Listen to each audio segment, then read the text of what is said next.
Welcome back to another episode of Mildly Interesting. This is going to be awesome. My name is Razzle, and with me today to muse and chit-chat is one of my good, very good friends. Thank you. Writer, director, designer, raconteur. Raconteur is good. A man of many things. He always has things that I can't talk about, and hopefully he's going to have some things that we can talk about because he's got a lot of things. He's a man of many things. If you're not driving, please give a warm round of applause for Eli Morgan Gesner. Thank you. Good to be here, Razzle. Thank you. Thank you so for much. having me. Thank you. Yeah. I love chatting with you. Yes. We've chatted before. Yes, we're friends. Now we're chatting again. Yes. You know, because we're friends. On media. On media, yeah. We're chatting on tape, as they say in the Bronx, or on digital. I don't know what you call it anymore. I don't know what you call it. On DAT? On Betamax? Video? What do you, yeah. No, we're on a whole nother medium. Video used to have negative connotations, like if you weren't shooting on film, it was shooting on video. It wasn't as important. Okay.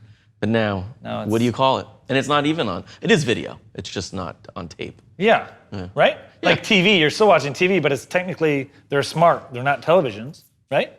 Are they? They're That's screens. a good question. They're computer. They're not cathode ray televisions. Correct. But they are televising stuff? It's a very good question. These are cell phones, but we're not using cell towers anymore, right? We're using satellites. Or are they still cell phones? What are they now? They're smartphones. No, they're still. I think that they Cellular? operate now off of like a combo of picking up Wi-Fi. Why are we talking about this? A combo of Wi-Fi and cell because you have towers. a JPL shirt on, and I didn't know. I assumed you were a scientist. I got this when me and you and our friends all went and got a little tour from our You friend. and I for the grammar enthusiasts. Yes. I'm from New York, so I might curse and also enunciate things incorrectly. I love it. And I want everyone to know that whatever I say is just my opinion. Yeah. If you don't like it, that is because I suck. So No, he doesn't suck. I do. No, you don't. If you suck, I suck. And If I like you to think of don't myself like as a, what I'm saying, then you would think that I suck. So I'm trying to And that's understand. your opinion. Yeah, that they're free to. And their opinion's wrong. Yeah, exactly. right? Yeah, That's sure. how it works. Yeah, you and I went to JPL. A good friend of ours, Bobek. Bobek. Bobek Ferdowsi. Yes. Works at JPL. He's the, if you watch the Mars rover land, when it landed 9 years ago, however long, he was the Mohawk guy. And he's going to do the show soon. Oh, he is? Yeah. He loves the idea. He even though he knows I'm joking, it grinds his gears when I joke about flat Earths. Oh, it's terrible. It's terrible. 'Cause Me it's and so him fun have to that talk going about. on too. I love it. I've had run-ins with this. I had a really unique experience. It's just absurd of going to some like fancy nightclub opening in New York City. I think I told you this. No. And I got sat at a table next to one of Bob Marley's kids, and got into a whole thing about the flat Earth, and he was like, "My son, I'm convinced now," and I just went on like a tirade. That's so fun. Yeah, it's kind of fizzled off as a trend, but like this time last year, it was like really It was on huge. fire. Yeah. People were like legit believing it. Yeah. And it was so insane. And also it was sad. I got into another argument with somebody right after we went to JPL. Yeah. And like literally 2 or 3 days later at a birthday party, a guy I never met, and he was like I don't know what, he was a Svengali. He was like a masseuse. Sure. Or like a chakra aligner or something like that. With And stone. was He had a lot of convinced- crystals. Yeah, and he was convinced the world was flat, and I got really like offended by that. And I was like, I was just at JPL, and it's like the people there have like 6 doctorates and speak 7 languages, and it's all just a scam to get like money from the government. That's what they're wasting these energies on. And this also led to later on this thing with Bob Marley's son, and I was just like, the world is spherical, and we're in a ball flying through outer space, and them giving all these reasons, tidal pushes, and the moon and the sun, and then I was like, wait a minute, I think I could visually show you that the world is round. Yeah. He said, fine. I was writing something, a script, and there's a whole scene on a oil tanker, like a super tanker. Okay. It's been done, Waterworld. Yeah, well, this particular one, I had to look at how the tankers look to get diagrams, but I found this amazing clip on YouTube of a tanker captain who mounted a camera in the bridge going forward and then sailed from like Africa to America, then over to Europe, and then back to Africa, and it was all in 10 minutes. Oh, wow, and you they can just expedited it. Yeah, so when it's daytime, they're just, it's just the ocean. But then as soon as the sun sets and there's no clouds, you just see in fast motion, we're just flipping through outer space and you see the stars. And I'm like, look at this. And he looked at it and was like, oh my God, you're right. The world is round. And I was like, yeah, the Dutch Indies Trading Corporation figured this out a long time ago. So how could he tell at nighttime that it was round? Just because the you can see the horizon, and then you can just see the stars spinning. Yeah, and the only other option would be that if you, and it changes depending on where he's going. Yeah. Sometimes it's spinning this the way. Stars are different. Yeah, but there's clearly times when he's on, I suppose, going against the axis. I gotta see this video. Of the Earth. Yeah.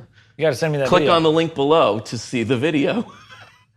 Does that work? We can do that. I don't know. Cool. All right, whatever. We haven't released these yet. Anyways, I convinced him, and then he asked me to come to his house in New Jersey to explain it to his teenage son. He was hammered, and I was like, sure, here's my card, give me a call. And that's how you met Bob Marley's son? No. No? Well, that's why I met him there, but I'm saying he never called me. That's how you met Bob Marley's grandson. Oh, yeah. You can just put that anywhere. I'll just leave that there. Yeah. So, yeah, and then the other thing was that the other thing that's crazy is like, the conspiracy of what's on the other side of this, snow mountain. Table. Yeah, exactly. A table. It would be your shoe and this terrible rug. But yeah, I don't know. I mean, the whole world now is just sort of like, as long as you post something. It's also, I could keep talking about the flat earth because I did research on all of this stuff. Will, and we will, because this is interesting, especially if you've done research, because most people are just like, it's not true. Yeah. Well, I know personal close friends of mine who think it's for real. I will say the flat Earth thing is in jest. I agree that Earth is not flat. However, when we went to JPL, there was that smart scientist that was telling us things. Which one? The other one, the older one. The older one in the control room. In that one room. Yeah. Who we had friends. Me and him had friends in common. Sure. Skateboarding. Yeah. Okay. Yeah, because his son was a skateboarder or whatever. Right. And he was talking about the moon. And I brought up the base on the dark side of the moon. And I brought up another place. And he suddenly did not take an interest in me. And was like, he was giving me the look like, hey guy, this is bond, your clearance, let's talk about, then he was skirting into other subjects. Yeah, but also he could have been like, oh, this guy's a quack, and then have been skirting away from the subject. He was giving me this guy's not a quack, he's onto us look. He was giving me this look like, he was giving me that look. Okay, so let me ask you this. The purpose of a base on the dark side of the moon, yes. Who is it and why is it there? Well, it's like the Space Force. It's already been put there. Why isn't it there? Why wouldn't it be there? Why would there be a dark side of the moon when the sun... only thing... Let me ask you this. How is there a dark side of the moon when the dark side of the moon is the side that hits the sun when there's eclipses? That's a thing I'm not going to get into right now. But this is what I have to say to that. Now, define a base on the dark side of the moon. Okay, a base. How many people are on this base? How many people are at SETI? 12? At SETI, 12? I don't know. How many people populate the bases on... have you seen the movie The Thing? Which one? With Kurt Russell? Yeah, John Carpenter's The Thing. Those 1983. People. Yeah, good. This guy. I believe you. That amount of people. Okay. Here's my feeling on with that. Controls, and anytime we send things out there and things like that, they swap people out and they change batteries. I see what you're saying. This is fascinating and such. Now, here's my reason. First off, why this is not happening. Okay. And it also has to do with why. What's it called? What are they called? Chemtrails aren't real. Well, those are condensation. Yeah, fine. Or also the explosives. Hold on. I will say this. Oh, let me finish, man. Let me finish. Make my point. So it's like the explosives engineered for the 9/11, right? Okay, sure. The problem with the chemtrails and the 9/11, just like the problem with the moon base, is. If there are chemicals being put, besides the fact I won't even get into the parts per billion of just spraying out gas into the atmosphere and how big the atmosphere is and how much you would have to inhale to be affected by that. A quick example I give to my skaters who always talk to me about this is imagine a packet of Kool-Aid and you pour it into a shot glass with some water and you drink it, what would it taste like? Then you pour the Kool-Aid into a pitcher and you drink it, how would it taste like? And if you put Are you putting equal parts sugar though? Yes. Because you're leaving out the value part. For this case, yes. You put it in a bathtub, same amount, equal parts sugar. How much is in there? You put it in an Olympic-sized swimming pool. How can you taste the Kool-Aid at that point? What if I dump the Kool-Aid in the ocean? Okay. Are you ever gonna? It's not gonna happen. What if you had hundreds of packets of Kool-Aid like you have with planes? Now here's where that comes to pass. Sure. If that comes to pass, that means you need multiple more people to do it. So let's just say there was a crack team of explosive experts who were recruited by the CIA to go and put explosives in the Twin Towers. None of them talked? Yeah. How many people would that take? How many reports? Like, who are you guys doing unregistered work in the Twin Towers? All these guys shut up, or maybe they were all killed by the CIA to keep them quiet. I'm just saying, also, if you're putting the gasoline and the which is not gasoline, it's kerosene, is jet fuel, an approximation of kerosene, and the water and all that stuff, and taking the poop out of the plane. Yeah. Those guys will come with the pipes and do all that. There's only 3 holes. Yeah. There's poop, water, and jet fuel, right? There's no mysterious 4th hole. And if you are doing it and suddenly a plane appears and they're like, take this chemical tank and dump it into this part of the plane, they're gonna be like, wait, whoa, I'm in a union. Like, what's in this tank? We can't discuss that, just do it. So it's like, once you start looking at it from the logistics of like life is boring, that's when it all falls apart. And I agree completely. Yeah. I agree with the chemtrails are false. I agree. But that's what I'm saying. So there's the 12 guys on the other side of the moon. They need food. Yeah. They need water. Yeah. NDAs.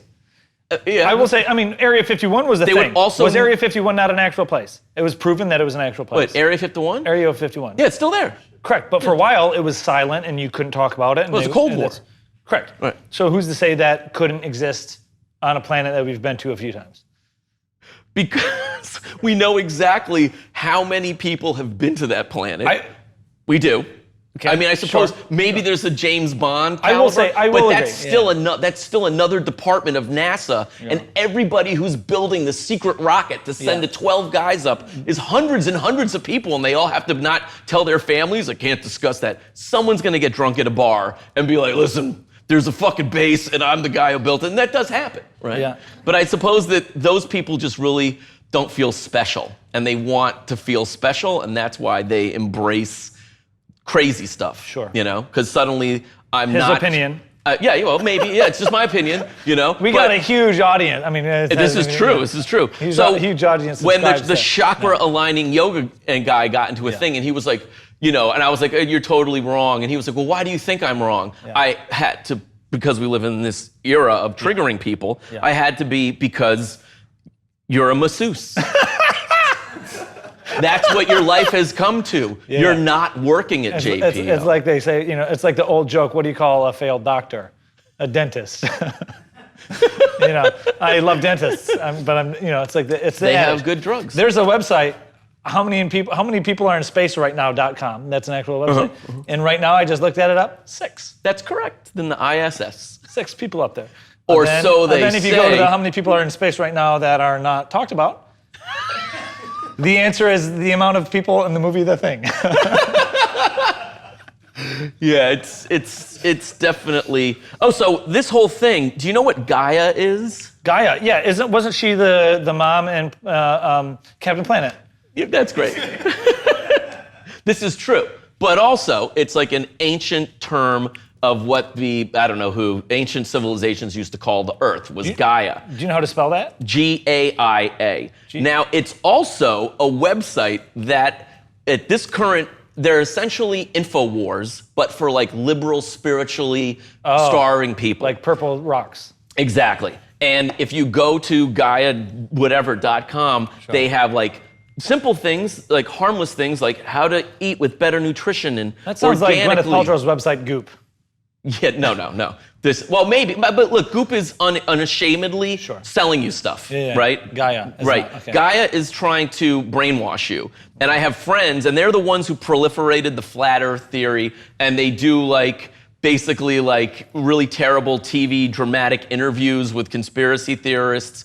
So it's like InfoWars, but instead of it being for, gun-toting conservatives who want to ban abortion, it's for liberals who knows that there's something else out there. There's got to be something, more to the world, and things don't add up. And So apparently where all this got started was years ago, back in like the late 80s, the company that owns Gaia was like the video, like selling straight to DVD or straight to VHS tapes. And they had that guy, who was the black guy who taught you how to exercise on the anyone? Oh, the Tybo guy? Yeah, Tybo. Tybo guy.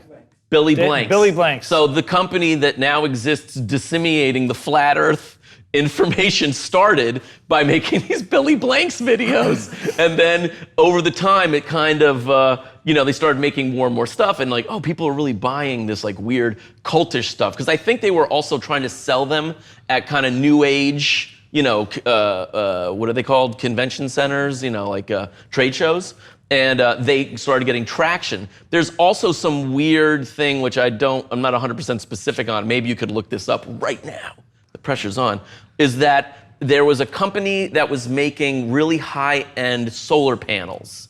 And they were trying to go and sell them to wealthy people who would be into this, but they kind of missed the mark because the solar panel industry, obviously, everyone knows, is for third world developing countries. Yeah. And so they got stuck with all these solar panels and factories. So they were trying to find people who they could get to buy these solar panels that weren't selling. And they kind of found like, oh, if you're upwardly mobile and like kind of into chanting and like trying to be green and organic, you might have enough money that you inherited from your rich grandfather to, buy the solar panels we're selling. And it kind of just spiraled out of control. Help me out here. Gaia Incorporated, formerly known as Gaia Incorporated, is a global digital video streaming service and online community delivering curated media. They supply media on pseudoscience, conspiracy theories, and yoga. Gaia was founded in Boulder, Colorado in 1988 by Jirka Rasavi. His vision was to serve the conscious consumer. Fast forward to 2003.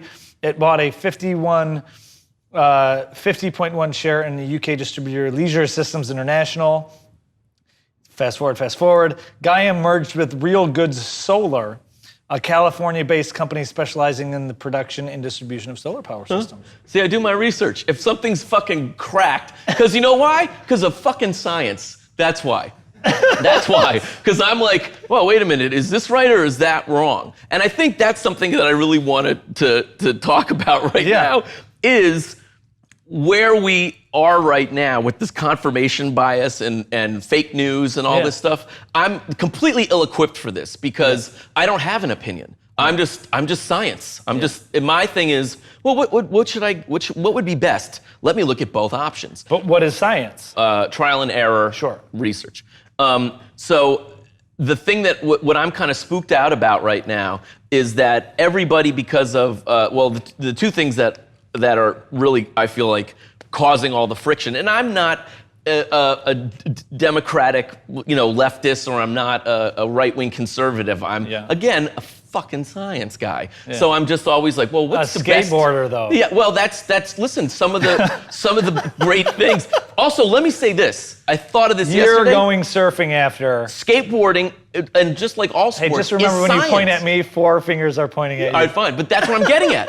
Skateboarding is science. It's trial and error. How do I do a kickflip? How do I invent a kickflip? You keep fucking up, so you figure it out. And that's why I think this is all connected. Also, people like Rodney Mullen, you can feel free to go look up Rodney Mullen, and what he has accomplished here is, a master inventor who's like wildly recognized as one of our like geniuses and created modern trick skating, back in the 1980s, and he invented the kickflip, he invented the ollie by going in his backyard and practicing and figuring it out. He is widely considered, Rodney Mullen is widely considered the most influential street skater in the history of the sport.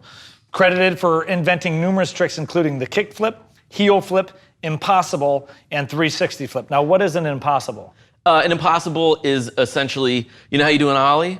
So when you're in the air, the grip tape is, and you're weightless and the grip tape's at your foot, you can kind of like spin it like a baton with your foot, like how you would spin a baton. That's impossible. So it's like you ollie, flip it around your foot and go back down. It's a cool trick. It's not a go-to trick.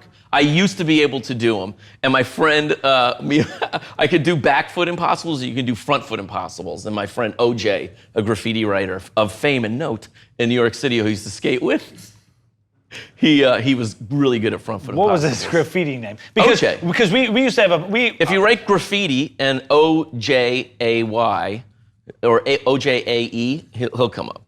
He and I are like good friends. I like to have an array of friends. I don't want to just have the same kind of friends. I don't want to have Fox and Friends. I want to have criminal graffiti writers. I want to have Razzle Dangerously. I want to have Bo back. Hey. I want to have Roddy Mullen, who's a friend. You know. And you are a well-versed person. That's one reason why I love talking to you and wanted you on the show, because you have so many facets. You have so many different things, so many different acquaintances and friends that I believe is the way to stay as rounded and grounded as you can by having things like that. And on our last discussion, it was primarily focused in graffiti because of the world that you grew up in. Really?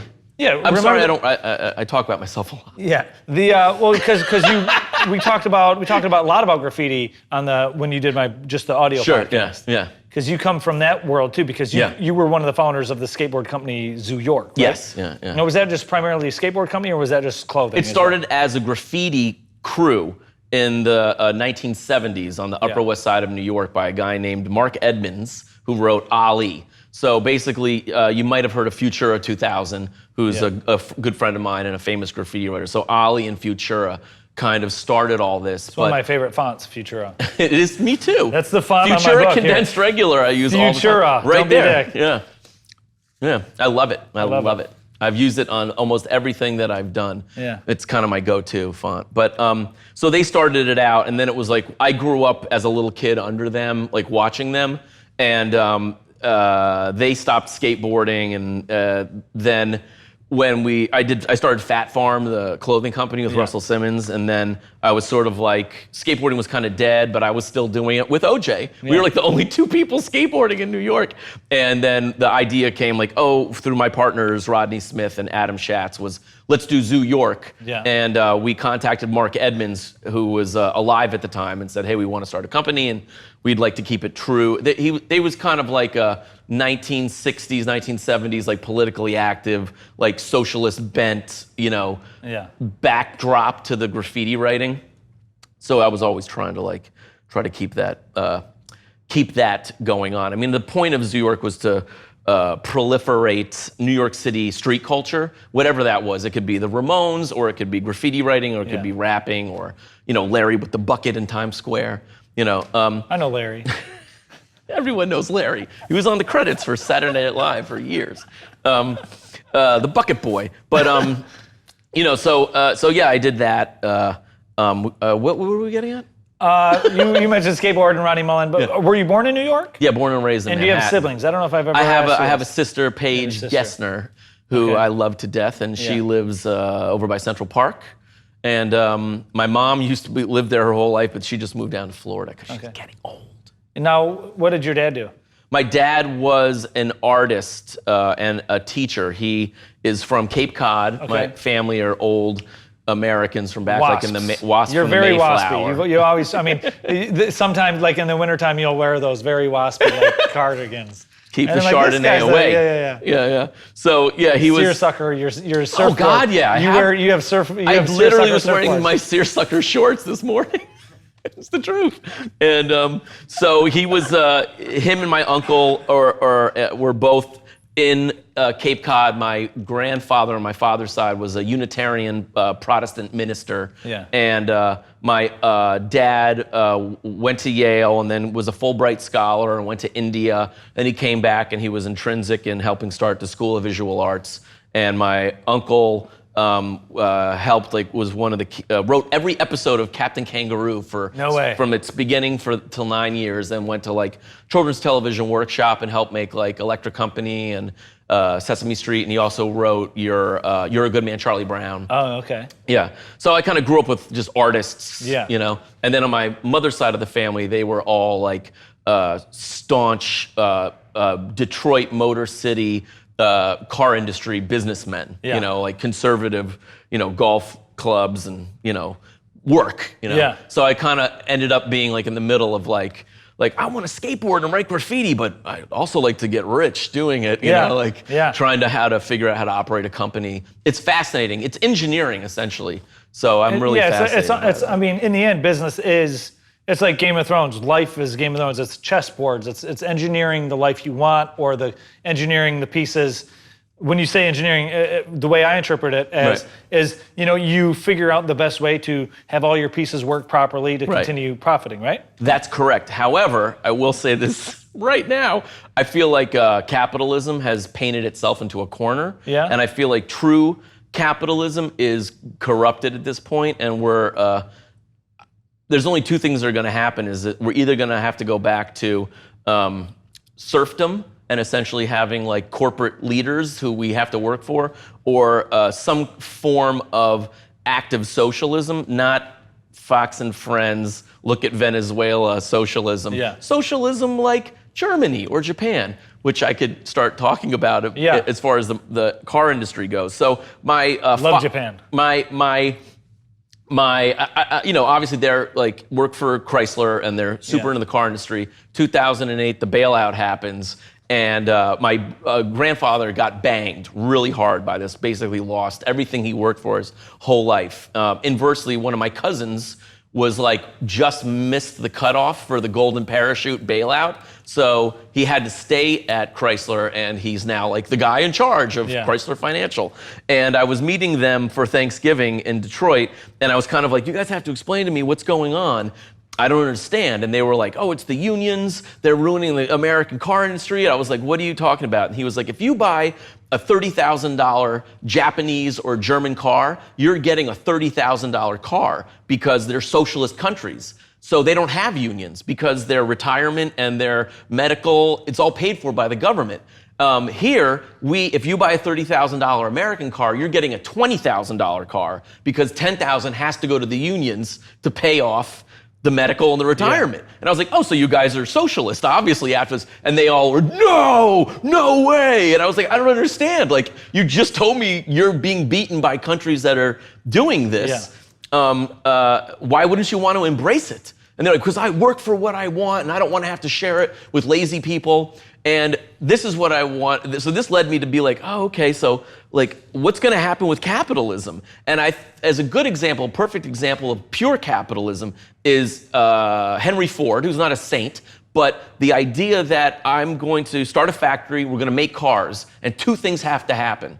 One, I have to make cars that are cheap enough that my employees can afford to buy them. And secondly, I have to pay my employees enough money so that they can buy my car. Thereby, the system, the cycle of you getting money and you spending money continues. It's called the velocity of money. Okay. Money needs to keep moving like in a circulatory system for capitalism to work. The problem now, and just as another tag on that, if you make if you're making $3,000 a month and you've got kids and you're living hand to mouth, you're doing the capitalistic service because you need to spend all that money to go and buy your kids food, and I got to pay my rent, and I got to fix the car, and I got to get gas. We got to go to the movies. All the money is being circulated. If you start making billions of dollars, and let's say last year you made $4 billion, but you've decided to only spend 500 million of it, you've essentially removed,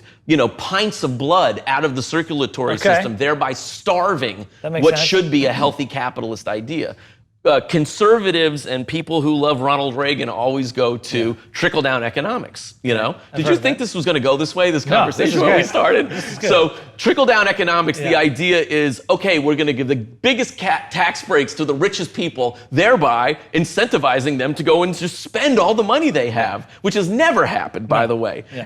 When I talk to my relatives about this, I'm like, let me ask you something. There's a 2006 Toyota. That's the exact car you want, okay? One guy owns it, and you can either just go and pay him the money for it, or you have a friend who knows somebody who's friends with the sister of a guy who has the exact same car that you want. Which way do you go? Which car? They're exactly the same car. You go to the direct buy because you're going to get a better deal and you're dealing direct. The other one has too many middlemen, and all capitalists are like, cut out the middlemen, cut out the middlemen. But trickle-down economics is nothing but creating as much middlemen as possible, you know? And that's really where I'm kind of just like, fuck, man, like, this is really, really bad. Even Bono got busted hiding away, squirreling away hundreds of millions of dollars in Panama. Panama Papers, right? Yeah, I heard about the Panama Papers. And this is the problem. It makes the poorest and the middle class just more and more desperate. And then the rich, I almost feel like people like Zuckerberg and Elon Musk and all these guys who've become like billionaires, they are like, they're kind of like the Koch brothers are spending hundreds of millions of dollars to go and get, to push the GOP agenda. Yeah. Whoever would be considered a liberal billionaire isn't doing it. They're not matching the Koch brothers' spending. Yeah.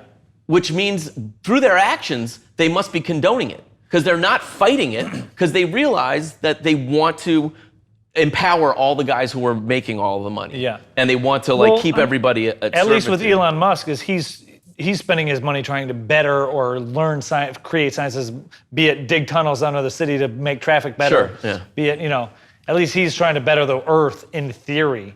True, but I think that when you drive down the street or you ride the bus or you look in the subway, everybody who's riding around, they're not as savvy as a billionaire because they're fucking riding the bus and taking the subway and driving around to work. They're not being driven to work, you know? So,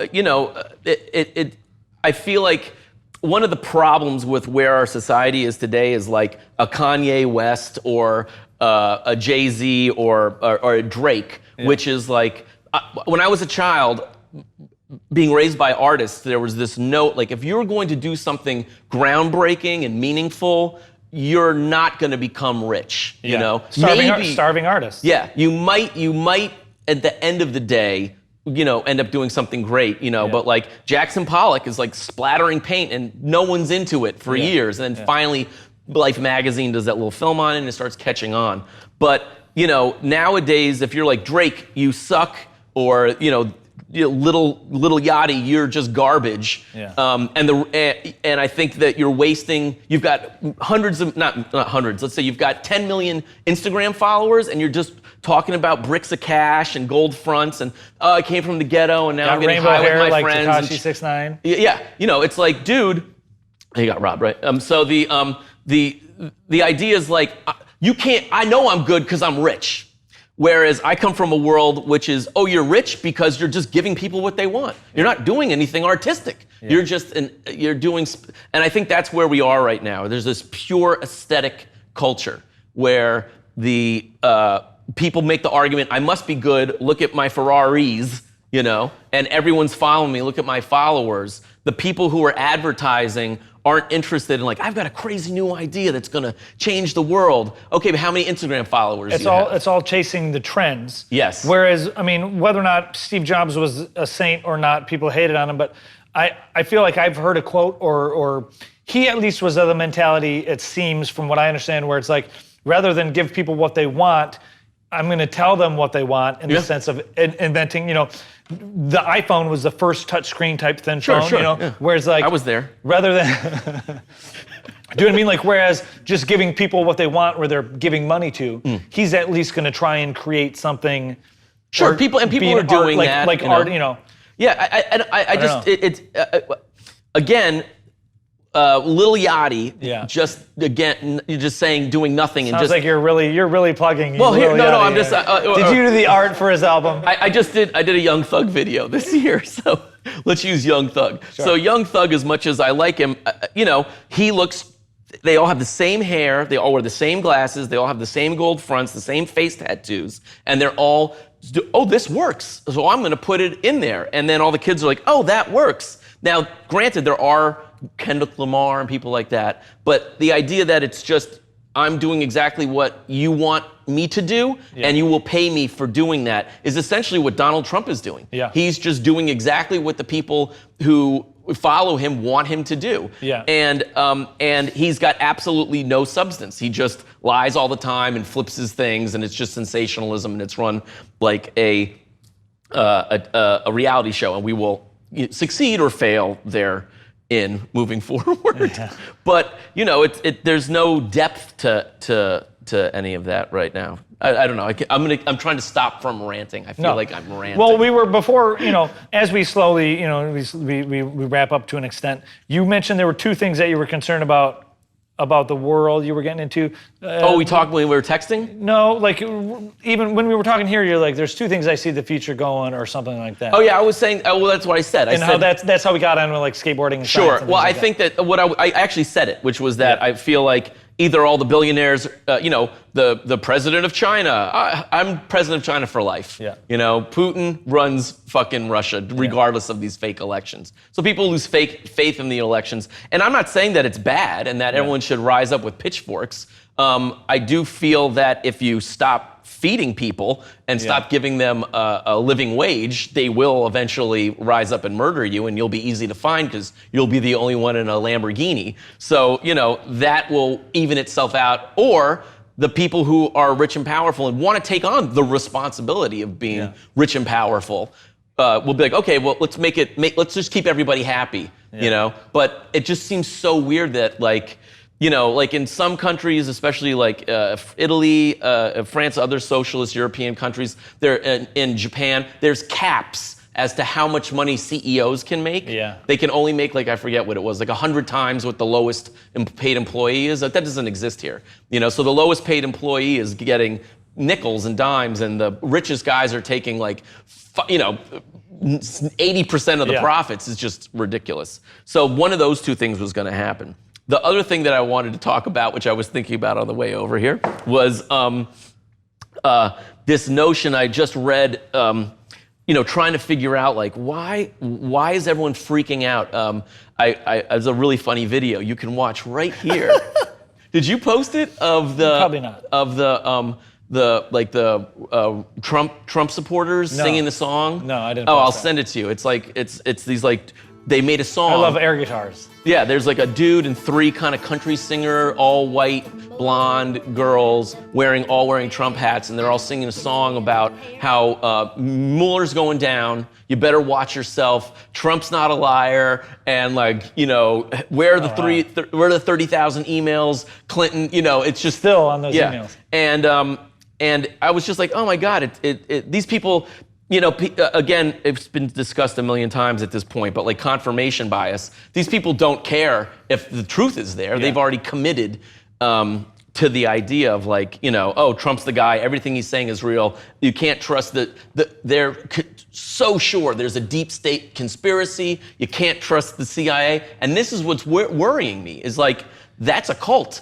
And if it comes out, again, science, I do this. I go, well, okay, what if it is Mueller and they're just trying to like take him out? But if I'm going to do that, the people who are watching Fox News, they should also say, what if I'm wrong? Yeah. There's something we're in we're in a world where everybody's in their own bubbles, fueling their own fires and their own beliefs, Sure. and they're correct because everybody says they're correct. Instead of going across the aisle like you do with all of your friends, be it skateboarders, hip hoppers, graffiti artists. Yeah. Because graffiti is vandalism, but it's still, it's neither here nor there. There's something about wrapping up, and being involving yourself in being as open and as broadened of a student of life as you can. Yeah. Well, and also I'm open to new ideas, new people, new thoughts.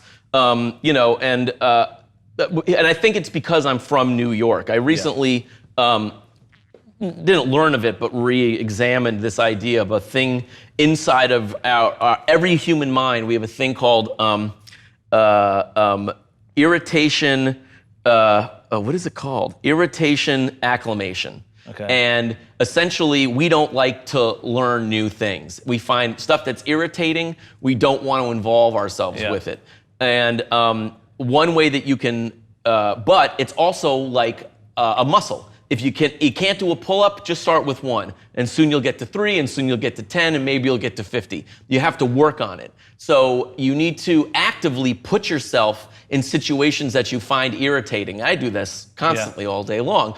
And also, growing up in an urban environment like New York City, as soon as you walk out the door, you're just accosted by things that you might not approve of. You know, like a smelly homeless person, or reggae music, or screaming Hasidic Jews. Who knows what it is, you know? But you have to sit there and be like, oh God. And there's that like classic like New York kind of like, I'm a construction worker, like what you do in your own home, God bless you, but don't do it in my face. There's this weird thing that we all need to get along. And I think that you see, based on that, the blue states and the red states are just states that are only exposed not by any wrongdoing or anything malicious. It's just that's what it is. Yeah. Everyone dresses the same. They all look the same. They're the same type of stores, the same type of malls. They all listen to the same kind of music. And they're not in an environment that exposes them to things that they might find irritating so that they could get used to it. Whereas if you live in California, San Francisco, New York City, Chicago, you become tolerant of things that you might not approve of. Yeah. So I think that's a really important factor as to what's going on. It would be interesting to go look at the map of the blue states and red states and see where like integrated urban areas are, and how how people's mindset gets affected by that. Also, have you seen hypernormalization? No, but I've heard of it. Yes, Adam Curtis is like a consummate genius of our times. Well, I'll look into that. You should also watch it here. There's a link to go watch Hypernormalization by the genius Adam Curtis. Eli, where can everybody find you on social media? Oh, I'm Ocularge. Ocularge. And do you have anything you want to promote or anything like that? No, just I guess if I want to promote anything, is like just try to go make yourself uncomfortable once in a while, I suppose. I've got nothing going on right now. I've got stuff in the works, but nothing that I need to. I love talking to you. Yeah, I love you too. Will you come back? Of course. I love it. Thank you very much. Oh, you know what? I should plug this Young Thug 8-track video I did. Here's the link right here. It's from a few months ago, but I still like it. And that's about it. Awesome. Yeah. Eli, thank you so much. Thank everybody for watching. Check him out. He's a really talented dude. Yeah. Watch his movies. Go to IMDb and surf his movies. Oh, thank you. At Ocularge. At Ocularge. Yeah. And continue watching and subscribe to all the prohibited channels and all that stuff. And buy my book, Don't Be a Dick. And it's very funny. As Eli mentioned, I'm a huge fan and advocate of this as well. And go outside and make yourself uncomfortable. Learn a thing, make yourself uncomfortable, and make a new friend. Yeah. Become complicated. Absolutely. Thanks everybody. Thanks Eli. Bye. Yeah, of course. Love you, Razzle. Love you too. Yeah.